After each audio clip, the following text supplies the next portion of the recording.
Hello and welcome to viewers joining from around the world for this event on how to be a Stoic, hosted by the British Museum, which is part of the events program for the exhibition Nero, the Man Behind the Myth, which is currently on display at the museum.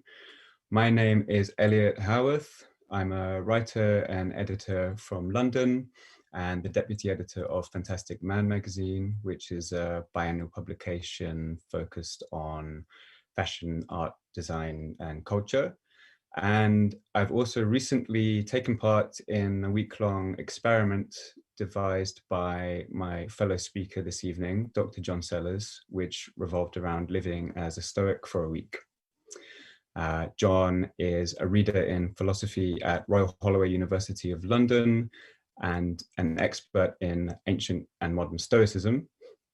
He is also the author of Lessons in Stoicism, published by Penguin in 2019, and a founding member of Modern Stoicism and the Aurelius Foundation, two not-for-profit organizations aimed at bringing the ancient philosophy of Stoicism to a wider audience. As we go through our talk this evening, I just want to let everyone watching know that you can submit questions to John in the Q&A box, not the chat room box, which should be somewhere at the bottom of your browser window, and we will try to answer as many of them as we can at the end of the talk. And yeah, this talk is going to be an exploration into how an ancient philosophy or ancient school of philosophical thought might be applied to and prove useful in our modern world. And we'll also learn a bit about the place of Stoicism within Nero's Rome. And yeah, hi, John. Can you hear me okay? Yes, hi, Eliot. Good to be here. Hi. So I think the best place to start is the most obvious place with a bit of scene setting. And yeah, could you please just tell us to begin with what Stoicism is? Yeah, sure. So Stoicism is a ancient school of philosophy. It was first developed in Athens around 300 BC. The founder of the school was a chap called Zeno, originally from Cyprus. He travels to Athens, becomes very interested in philosophy after reading accounts of the life of Socrates, kind of the great philosophical role model. And so he goes off and studies with a number of different philosophical schools that were already in existence in Athens. And evidently he didn't really like what he found. Nothing really connected with him. So he decided to go out on his own and set up his own school of philosophy. And he did this at a colonnade in the central of Athens. And the colonnade is in Greek, a stoa. So the Stoics are the people that met at the stoa. So this is where it all begins. I mean, in terms of what the core ideas of Stoicism are, I mean,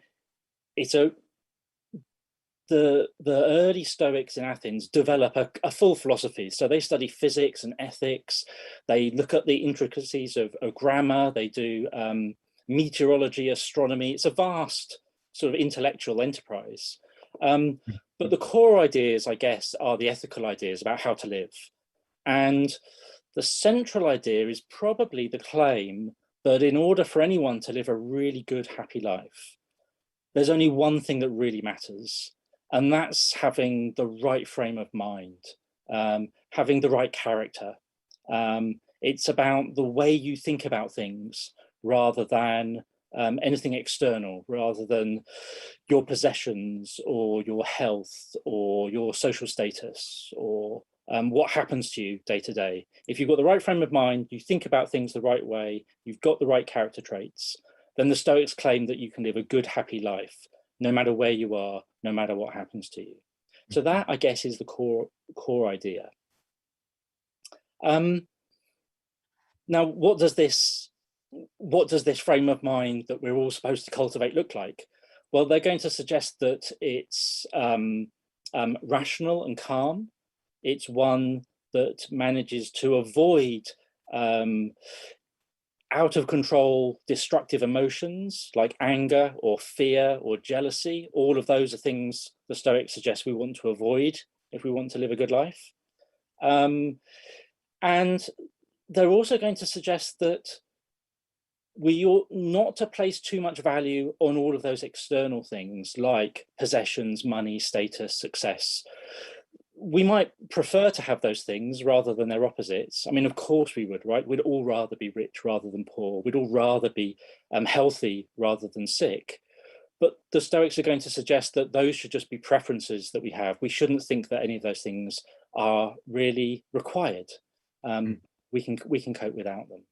So that's part of it. I guess rather than just think about what we ought to avoid, like avoiding those destructive emotions, also what's the positive counterpart to that? And the positive counterpart is developing a series of positive virtues, positive character traits. So we ought to be just, courageous, moderate, and wise. And if we can develop these character traits, and they can shape the way in which we interact with the world, with other people, and how we respond to situations, then again, they think we're going to be able to live a good, satisfied life. So yeah, I think that's really the core idea. Okay, and so traveling from ancient Greece to ancient Rome, and given that this is a talk done in conjunction with an exhibition on Nero, the idea to tie in a talk on Stoicism seems both weird and also makes complete sense. So Nero being someone who maybe doesn't fall into many of the classical traits of Stoicism, but Stoicism being a fundamental part of the society in which he was surrounded by. And in particular, there's an amazing link between an individual called Seneca and Nero, which I'd love you to tell us a bit more about. Yeah, sure. I mean, just a little bit by way of background before I get to that directly. So we've got these Stoics in Athens who are all thinking and writing in Greek. And then as Rome starts to assert itself, particularly in the 1st century BC, so before Seneca's born, you get an increasing interest amongst the Roman elite in Greek intellectual life. And it's in that context that the famous Roman statesman and writer Cicero produces a series of guides to Greek philosophy. And he writes these at great speed. He writes 5 or 6 books in the space of a year, summarizing all of this Greek philosophy for a Roman audience. And so Cicero writes in Latin and summarizes all of the kind of core Stoic ideas in Latin. So that really makes these ideas accessible to a Roman audience. And I think in various ways, some of the Stoic ideas chime and connect with traditional Roman morality. The idea that you're the kind of traditional Roman idea that you're this kind of sort of honorable, heroic soldier who doesn't need that much and is very self-sufficient, that there were kind of connections there. So Stoicism really kind of appeals to the Roman mindset, and Cicero is the person that makes that possible. So by the time Seneca comes along, he's born about 4 BC. Those Stoic ideas are already very much in circulation in Latin in Rome. So yeah, I can say a bit about Seneca's biography and yeah, please. I think it's how he fits in. Yeah, if we had to pick one Stoic to talk on in the context of this exhibition, it would be him, no? Absolutely, absolutely. So Seneca's born about 4 BC. He's born in Spain. He's taken to Rome as a child by his parents for his education.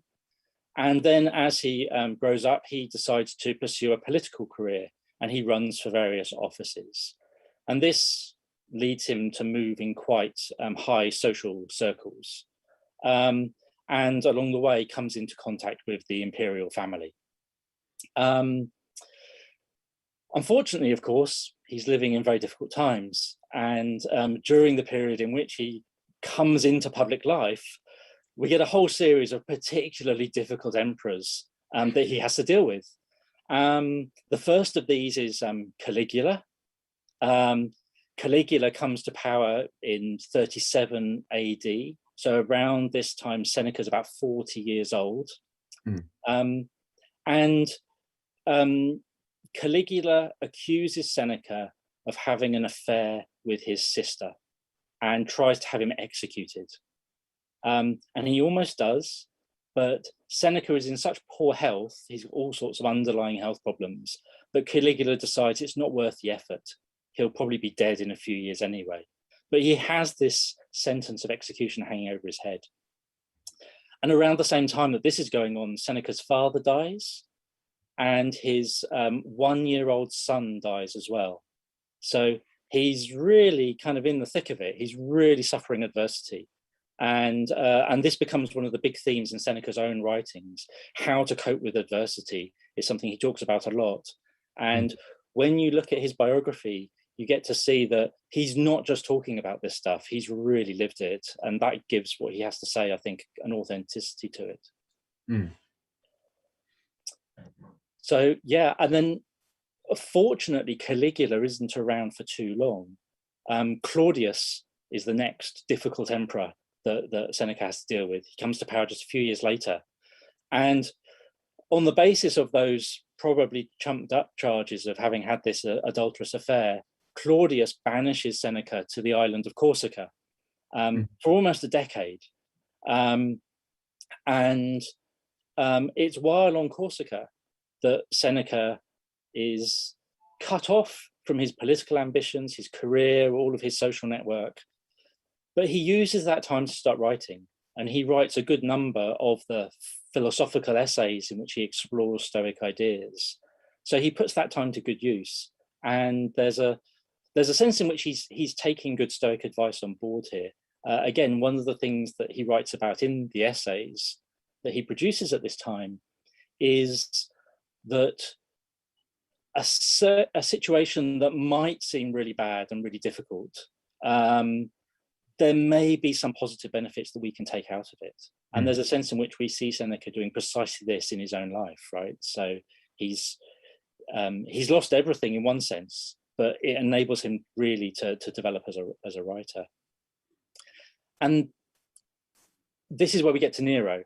So Seneca is called back from exile in Corsica by Nero's mother, who wants someone who can be tutor to the young boy. And at this point, Nero is very much a young boy.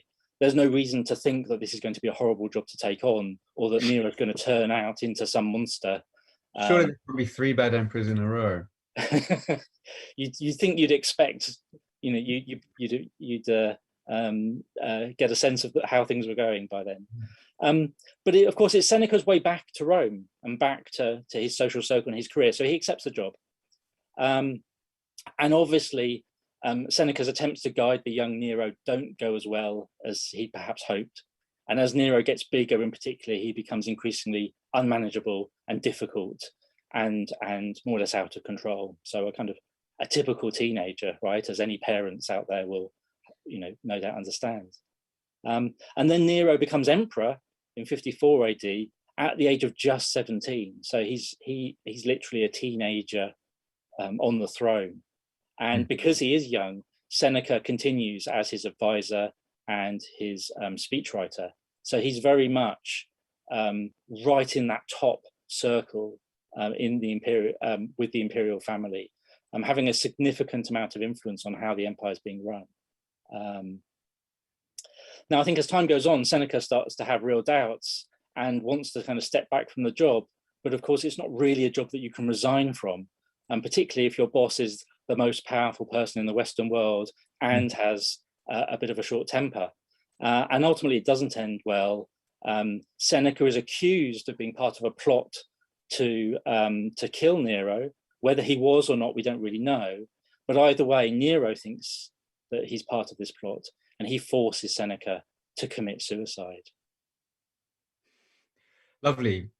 I mean, none of this bodes very well for the central thesis of the British Museum's exhibition, which is, I guess, an attempt to partly, if not wholly, but partly rehabilitate the image of Nero as it has been written over the years throughout history, and this idea that perhaps he got a bad rap from people with slightly dubious motives after he was overthrown. But that said, there are some things that seem quite firmly set. He may not have burned down Rome and watch, but there's definitely him sentencing Seneca to death. There's also, I mean, lots of people died, and he was a bit of a tyrant, it seems. Maybe a tyrant with some good sides. But as the theme of the exhibition is kind of around reassessing Nero, I wanted to ask perhaps a very easy to answer question. But yeah, is there any evidence that Nero was a Stoic in any way, or picked up any of his tutors' teachings or modes of philosophical thought? Yeah, I mean, it's a really interesting question. I mean, and as you hinted at first glance, it seems obviously not. But I mean, the exhibition, which I was very fortunate to go and see in July, does a really good job of answering those questions, and asks us to think again about the agendas of the later Roman historians that present Nero to us in this particular way. And as you mentioned, it looks like there's good evidence that the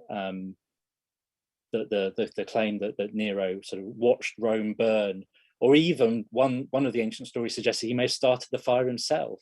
But that's clearly much later unpleasant propaganda. But I mean, let's say we reassess Nero a little bit, and we don't present him as this evil monster who's really malevolent and unpleasant.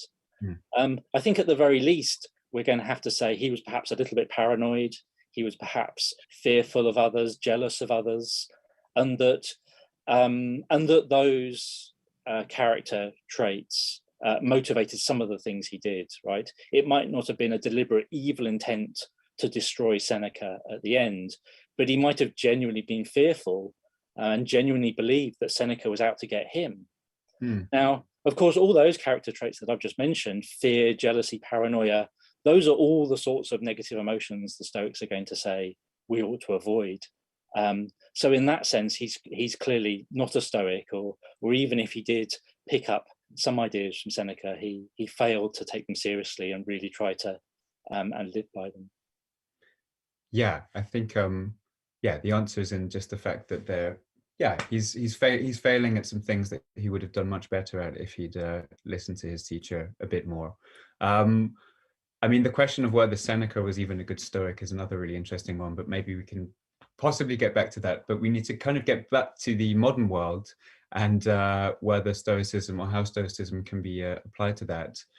And yeah, can you quickly, as easy as it is or not to do, could you bring us from Rome, Nero's Rome, or essentially the ancient world up until the relatively early modern period or modern period? Where did Stoicism go? What happened to it? How did it survive or kind of persist through society? Yeah, sure. So immediately after Seneca and Nero, there were a couple of other big famous Roman Stoics who are worth mentioning. So the first of these is a guy called Epictetus, who was who was a slave in Rome. And in fact, there's a Nero connection here. One of Nero's freed men, who gets a mention in the exhibition, Epaphroditus, owned this slave from Asia Minor called Epictetus, eventually releases him, and Epictetus then goes on and sets up his own philosophy school. He becomes a very important figure, particularly for the modern Stoic movement alongside Seneca. And then heavily influenced by this ex-slave Epictetus is the Roman Emperor Marcus Aurelius, who, unlike Nero, is a Roman emperor and a Stoic philosopher. And his book, The Meditations, has been hugely popular and influential, particularly over the last couple of centuries. So Epictetus and Marcus Aurelius stand alongside Seneca as the kind of the three famous Roman Stoics whose ideas go on to influence later generations. Now, if we're thinking about the Latin West, people do have contact with Stoic ideas, and they get them primarily from Cicero, who I mentioned earlier, and from Seneca. And Seneca in particular has this very interesting afterlife during the Middle Ages and the Renaissance, because a series of clearly fake letters between Seneca and St. Paul circulate in the Middle Ages, which make Christian readers in the Middle Ages think of Seneca as a kind of friend to Christianity. So Seneca is read really quite widely and is quite influential in the Latin West throughout that period. In the 15th and 16th centuries, the kind of high Renaissance, we see again in the Latin West the recovery of Greek texts. So works like Epictetus and Marcus Aurelius come over to Italy and are translated, and so people can read those. So Stoic ideas are circulating, all along. There's a sense in which they become very closely tied up with education in general in the early modern period in the following very specific way. So throughout in the early modern period, of course, if you're going to be educated, the first thing you do is you go to grammar school and you learn Latin. That's what being educated is, or at least was, right? And once you've learned your Latin, then you want some text to read. And one of the first texts that people often read was a work by Cicero again called On Duties, which is this very introductory summary of Stoic ethics that Cicero had written for his son when his son was a sort of university age student. Mm-hmm. And because this was one of the first books that any educated person in the Western world would have read in the 15th, 16th, 17th, 18th centuries, everyone was getting their dose of Stoic ideas. So Stoic ideas are everywhere throughout that period. And if we go into in the 19th century in particular, Marcus Aurelius, his Meditations becomes a bestseller in Victorian England.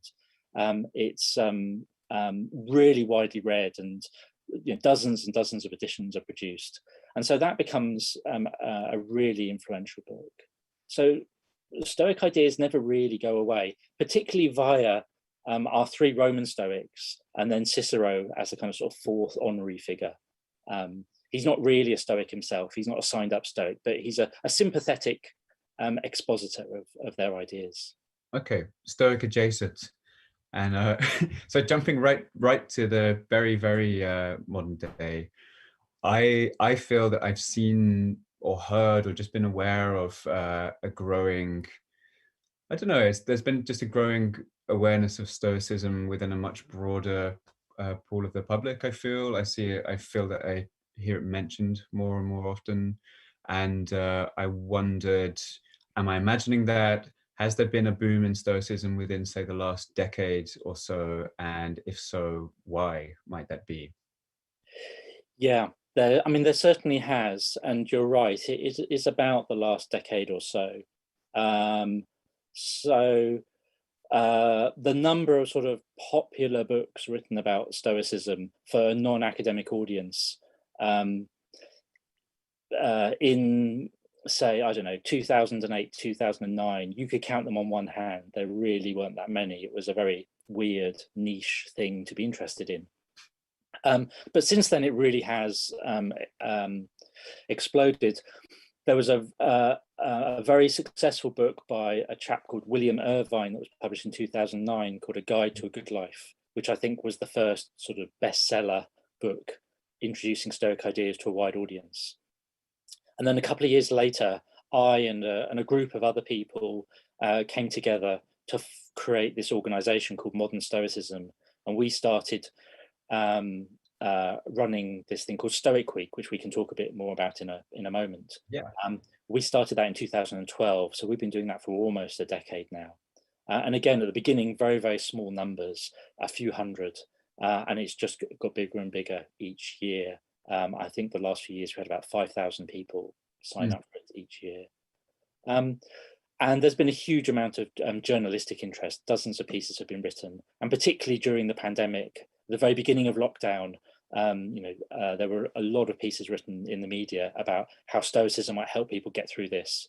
And I remember that Penguin Books published a news release saying that sales of Seneca and Marcus Aurelius in particular had gone up by hundreds of % in the first month of lockdown, as people were looking for some kind of help to guide them through these sort of difficult, adverse times. Yeah, I saw Letters of a Stoic was front and center in foils recently when I went to do a bit of homework on Seneca. Yeah, so that makes total sense. And I mean, lockdown and pandemic aside, which I think is a really interesting thing that we can maybe talk about when discussing maybe the Stoicism Week and some of the, I guess, sort of practices that you put forward through your various organizations. Are there other reasons that you think there may have been a boom in Stoicism? Like, yeah, what's in the air, perhaps literally, that's causing people to turn to Stoicism? Yeah, I mean, it's a really good question. It's unsurprisingly, it's one that people ask me all the time, and for a long time, I've really struggled to come up with a really satisfactory answer. But my best effort would go something like this, which would be, I mean, I'm getting old, right? So my memory goes back a bit. So back in the 1990s, you know, there was a sense in which things were always getting better. The kind of sort of 20th century narrative, right? Everyone's getting richer, everything's improving, everything's advancing, things are always going to be brighter.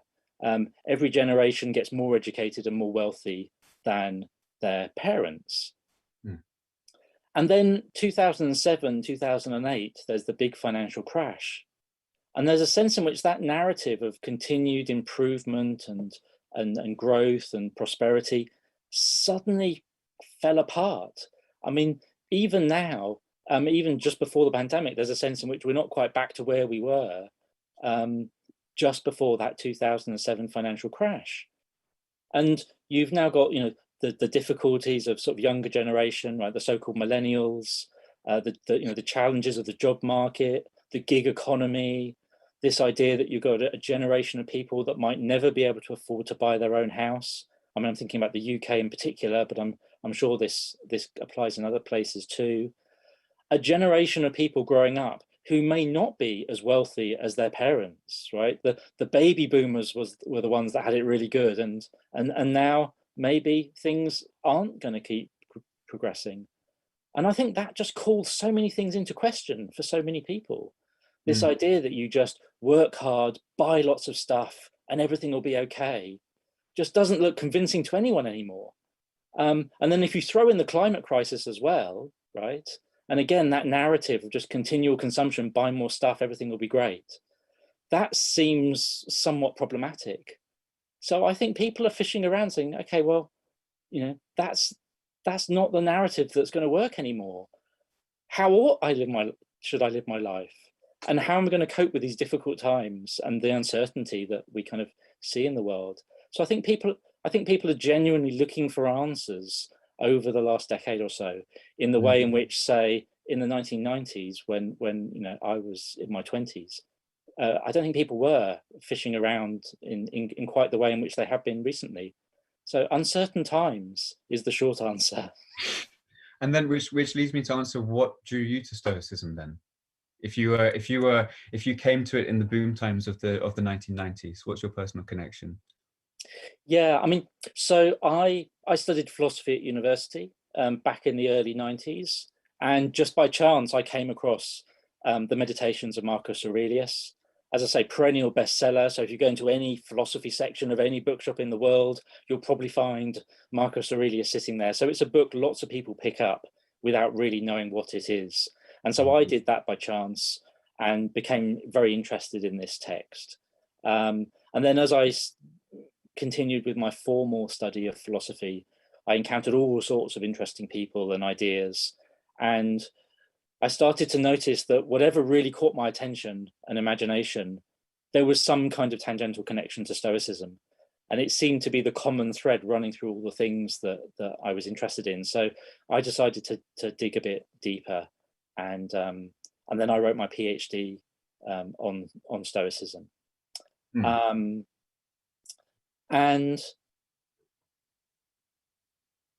And I did that because I found it intellectually fascinating, not because I was necessarily looking for a guidance for how to live. But inevitably, having spent a lot of time, you know, just reading all this stuff and working on it very closely, I think, you know, the ideas inevitably start to kind of seep in, and they start to kind of shape how you see the world.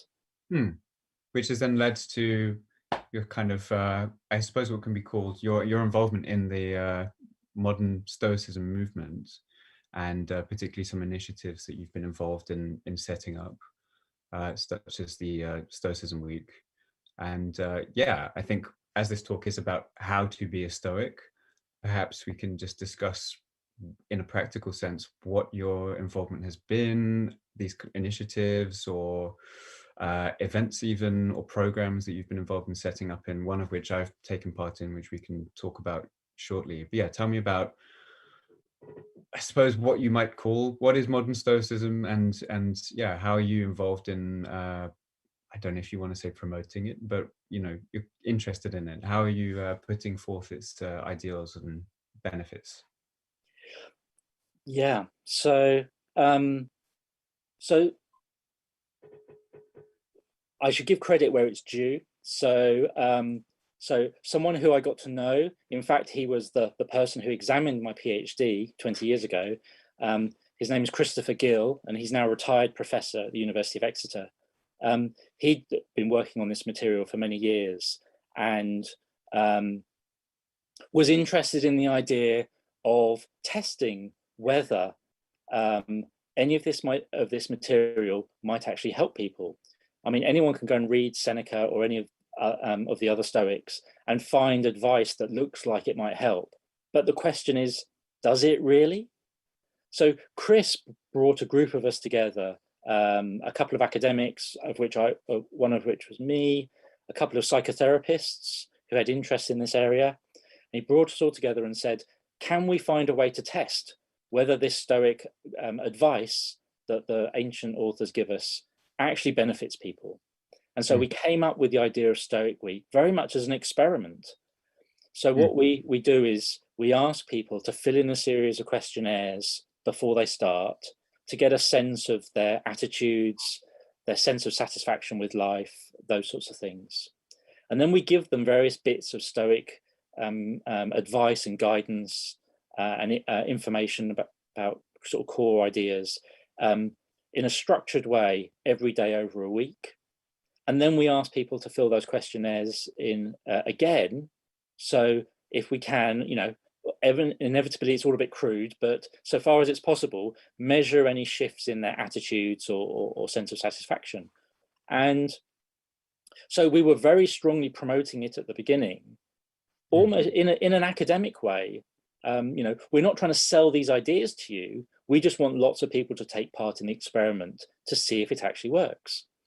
And the evidence that we got was that, in fact, it did work consistently, and that people were noticing a real benefit. And so once we'd done it for a few years and we were starting to get these positive results, then we came a bit more evangelical about it, because we felt we were confident to say, look, we think this will really benefit you, and we've got some evidence to show that. And so what we found is that after just 1 week of living like a Stoic and trying to take some of these ideas on board, people were seeing a drop in negative emotions of about 15%, and an increase in their general sense of happiness and satisfaction with life of about 15% after just 1 week. And that's pretty impressive. So yeah, we're promoting it hard because we're confident now that this actually will benefit people.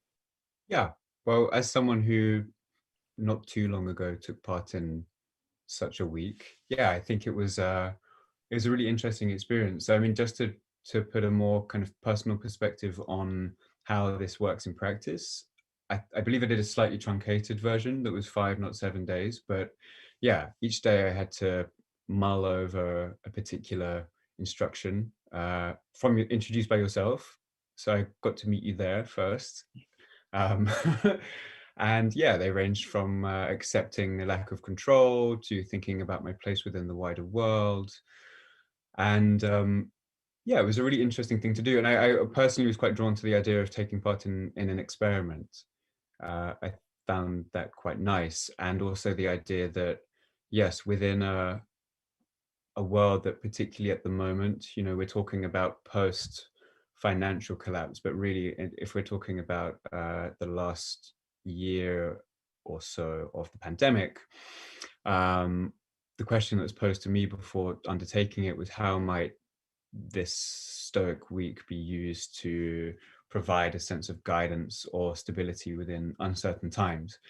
And yeah, I think there are many, many uncertain things happening at that time, not least, I think I did it at a very weird period where there were things being promised in terms of being allowed to go back outside again and lockdowns lifting and then restrictions put back in place. So societally, we were left with a lot of uncertainty there, not knowing whether, like, really, can you make plans with people? Where will you be allowed to go?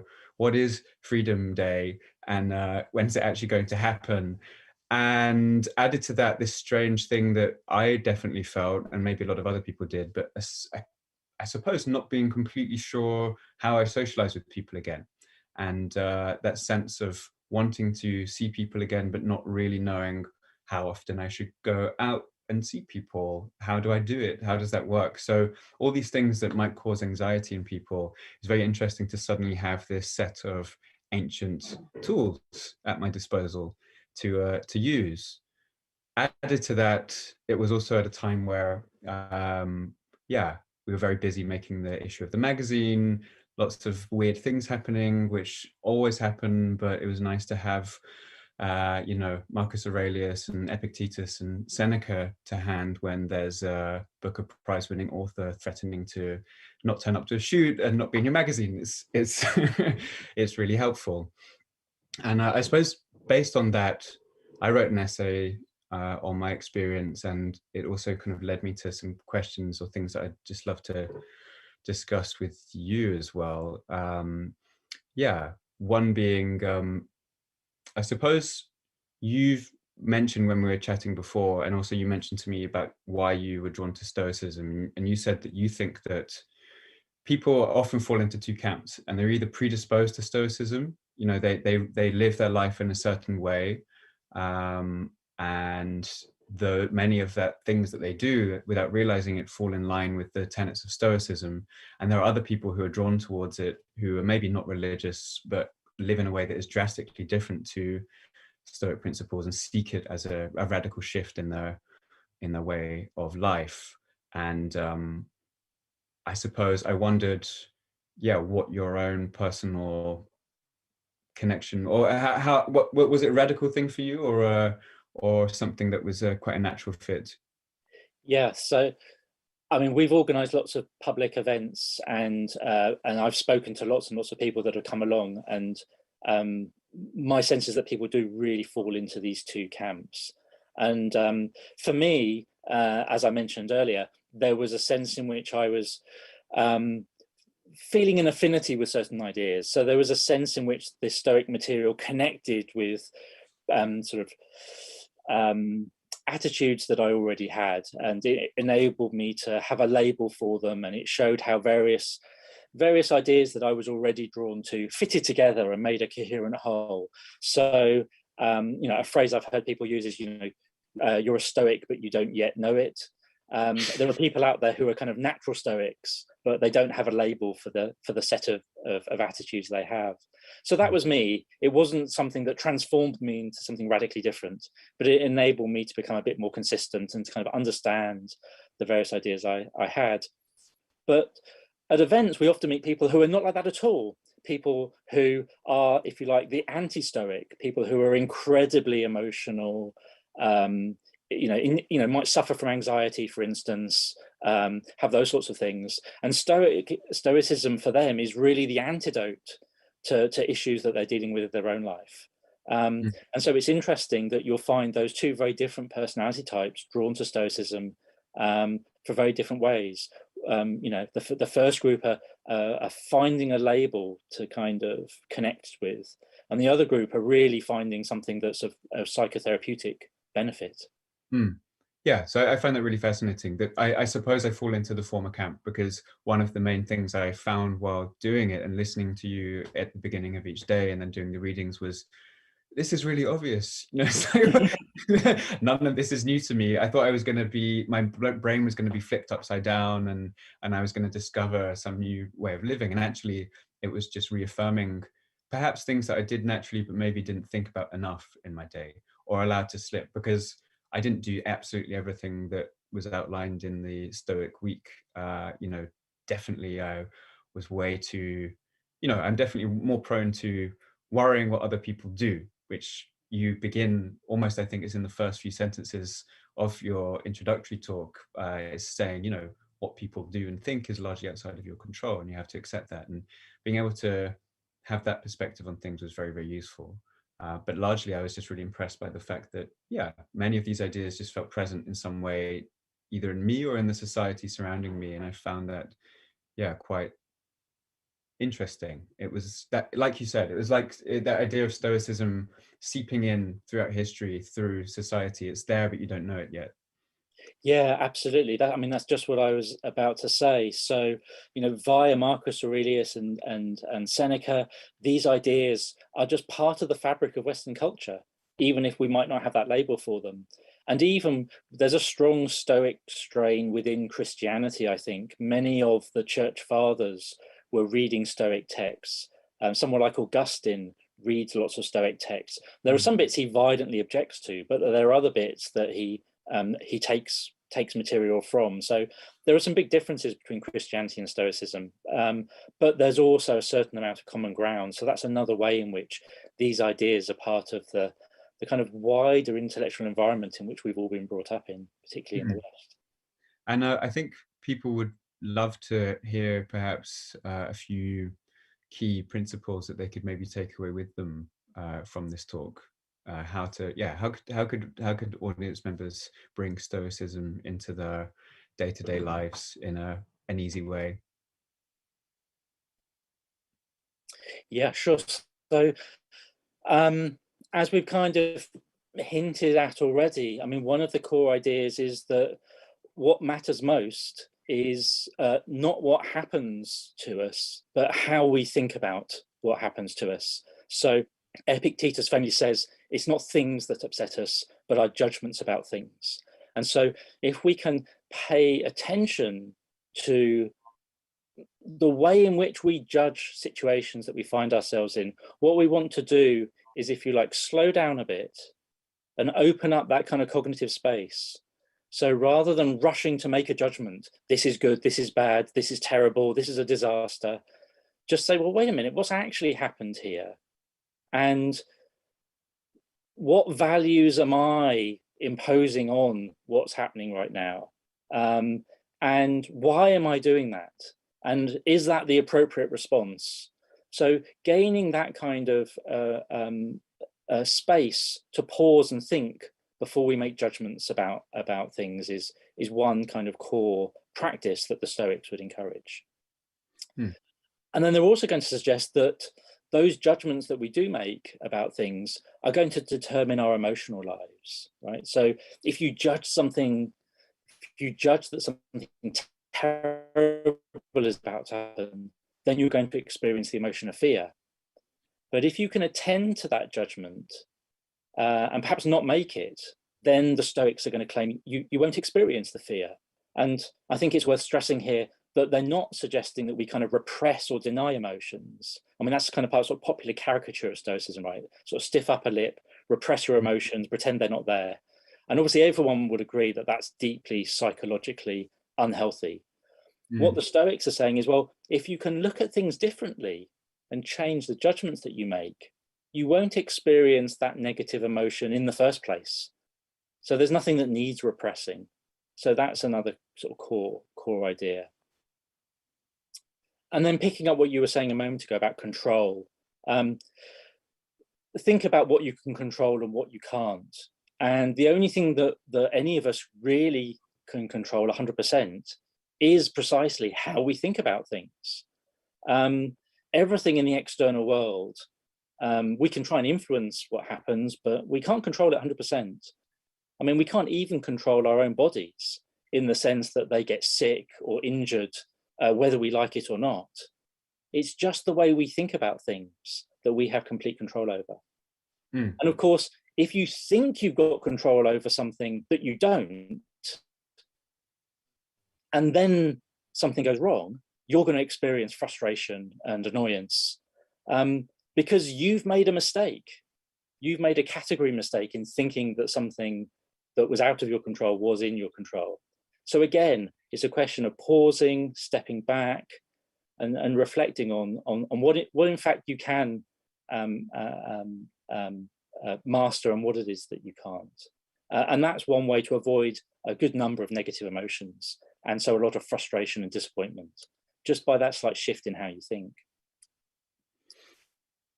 And I mean, I think we should jump into some audience questions because we have so many coming through. Thank you, everyone. Yeah, there's some really, really good ones here, and I want to give us enough time. I think I'll begin with, this is quite an interesting one because it's also brought up some things that I was thinking about even taking part in the Stoicism week. Given that his deep dive into Stoic philosophy seems to have coincided with a real low point in his life, do you suppose that in a way, Seneca's writing can be seen as a sort of Roman self-help? Whereas most philosophy dealt with high concept stuff, this was more personal and relatable. Yeah, that's a good question. I mean, I think Seneca had probably studied Stoicism when he was a bit younger, before things went really badly for him. But it then gives him the tools to cope and survive with that difficult time. But as for the idea that philosophy, in this case Stoicism, might be some form of self-help, I mean, I think that idea is quite common in the ancient world. So even going back to sort of Socrates, who's the kind of grandfather of so many different ancient schools of philosophy, he presents philosophy as a kind of a medicine for the soul, to fix the soul in all sorts of ways, to escape unwanted emotions, but also to kind of fix bad illogical thinking, get rid of false beliefs and understand things better. The idea that philosophy enables us to improve, and so is a form of self-help, I think is kind of quite widespread. I mean, obviously, today we tend to think of philosophy as this kind of academic discipline that you do at a university and has no connection to everyday life. And I think in the ancient world in general, those two ideas were brought together. People are doing quite high-level theoretical reflection, but also thinking about how that might impact on how they live. And I find that link to at least the term self-help very interesting, because one thing that really stood out to me in the Stoicism week was, I suppose, a thread of modern Stoicism that really picks up this far more modern idea and vernacular of life hacking, self-improvement, and this very curious way. And I wonder whether this is indicative or true of modern Stoicism as a whole, or whether there are factions or kind of little subcategories of Stoicism.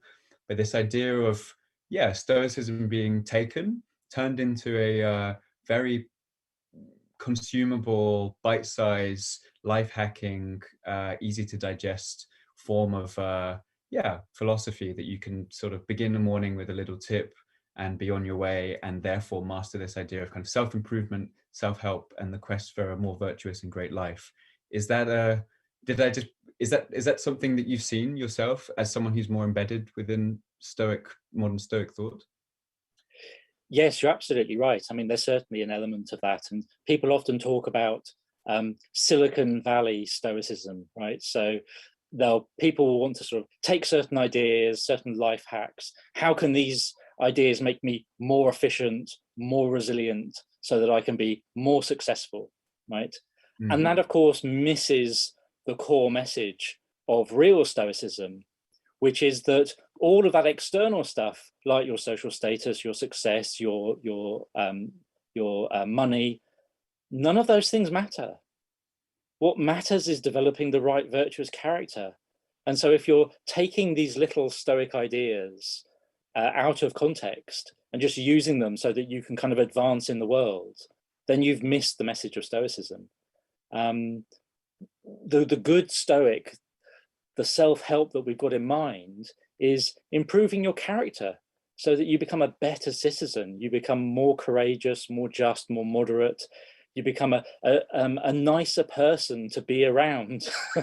And you help, you look out for other people and you help them.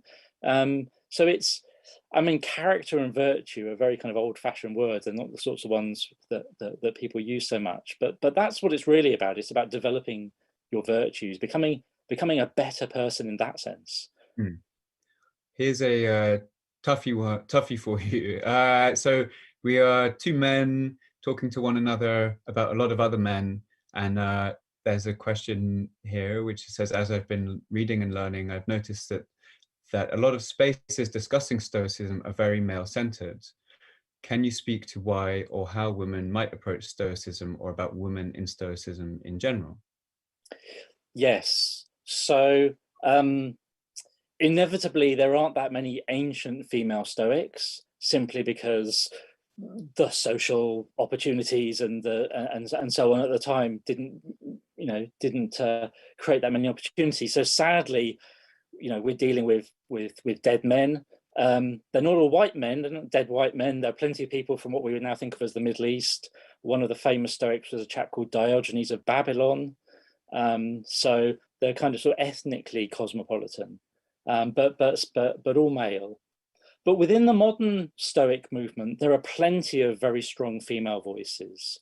And in fact, modern Stoicism, had an event a few months back in the summer, which was an event specifically aimed at women and organized by women interested in Stoicism, to give them a space, to create a space where they could talk about how Stoicism connected to issues that they were particularly interested in, and not feel drowned out by too many male voices. And we'll definitely be organizing more events along those lines. So do come and look at our website, which is modernstoicism.com, and you'll find all sorts of information about Stoicism and women in the modern world. And just as a footnote, I'll just add that in terms of academic writers on Stoicism, many of the best scholars writing on Stoic philosophy are women, without a doubt. So if I could give you a list of the 10 best books on Stoic philosophy, Yeah. and the majority would be written by very, very smart women. I mean, that brings us to another question. If there were any additional, two. So if there are any books or writers within modern Stoicism that you would recommend that our audience should look at, please could you share some? And just a two-parter. Someone's requesting a bit more of a deep dive. Can you suggest any Stoic text or author for us besides Aurelius, Seneca, Epictetus, Cicero, Musonius, Rufus, Xenophon? Thank you very much. Okay, whoa. So in terms of modern books, so I wrote a book called Lessons in Stoicism, which is very short. So that's for complete beginners. It's not a deep dive book at all. I mentioned William Irving's book, A Guide to a Good Life, a bit earlier on. Massimo Pigliucci has written a book called How to Be a Stoic. And then Ryan Holiday and Stephen Hanselman wrote a book called The Daily Stoic, which has sort of, bite-sized quotes for every day of the year. So those are kind of the big sort of popular books. In terms of other ancient texts that people should read, well, I mean, I am going to mention Cicero. Cicero wrote a book called On Ends, or On Moral Ends, and that is actually a very, very detailed account of Stoic ethics. That's a book that I would encourage people to look at quite closely if they really want to deep dive. That'll give you a lot of the theory that underpins the practical advice that you find in Seneca and Marcus Aurelius. So yeah, I think that would be my deeper recommendation. Thanks. Just to circle back to the modern Stoicism and your point where many of your favorite writers on the topic are women, I feel like the list was maybe quite male heavy, and just in case people don't find those names in the chat box or wherever, if they could just quickly jot some down now, it might be if there are any particularly great authors who you'd recommend. Yes, I mean, they're not so many in terms of sort of modern practical books, but in terms of big academic studies, I mean, for instance, there's a book by a scholar in Oxford called Susanna Bobzien on determinism and freedom in Stoic philosophy. It's a vast 500-600 page academic monograph. It's the most thorough, complex, detailed book on any aspect of Stoicism I've ever read. It must be, from an academic perspective, just the best book there is. I mean, that's an incredible piece of work by her. There's a professor in America called Julia Annis, who writes very widely on ancient philosophy, but has written a lot of very important stuff on Stoicism. Her work is well worth looking at. Martha Nussbaum, professor of philosophy again in the US, wrote a book called The Therapy of Desire, which looks at Stoic therapeutic practices alongside other ancient philosophies. She talks a lot about Seneca in that book, so I'd recommend her book as well. Yeah, so those are a few very strong female experts in the area. Brilliant, thank you. One final question.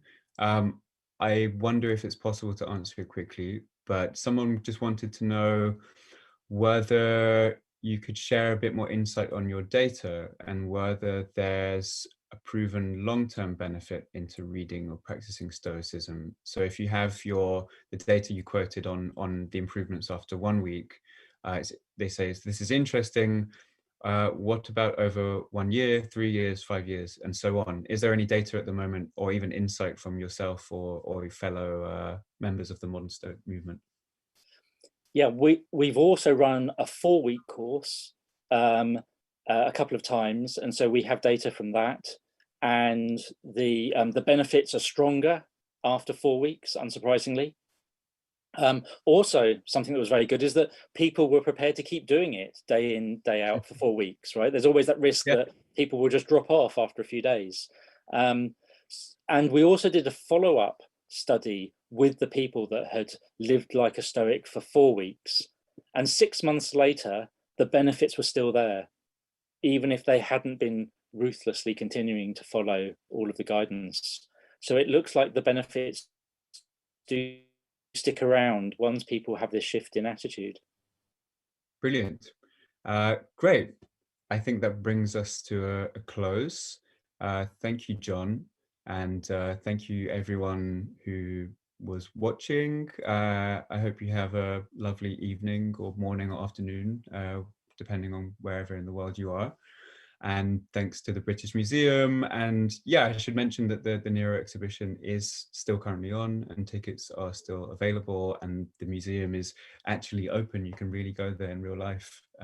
It's great. I went yeah, a few weeks ago, and it was brilliant to be back there and to see the exhibition. Thank you so much, everybody.